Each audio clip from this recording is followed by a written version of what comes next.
U desh ndërhyrja e policisë greke për të qetësuar sherrin që shpërtheu në një familje shqiptare në Kretë të Greqisë. Sipas burimeve lokale, çdo gjë nisi pas një sherri mes çiftit të familjes dhe në vazhdim, gjërat u përkeqësuan prej ndërhyrjes së familjarëve të dy palëve.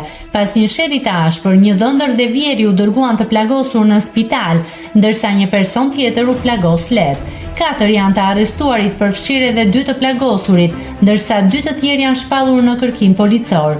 I pari në fakt ka një plagë të rëndë në qafë dhe siç është konstatuar është goditur me një copë xhami gjatë përleshjes.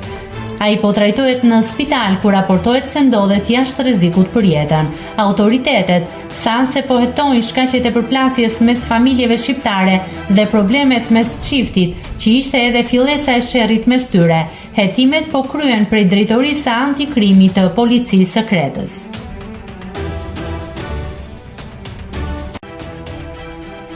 Nëse klikoni mbi butonin subscribe, do t'ju shfaqen të gjitha publikimet tona. Ju ftoj t'i bëni subscribe kanalit, të pëlqeni videot dhe të lini komentin tuaj.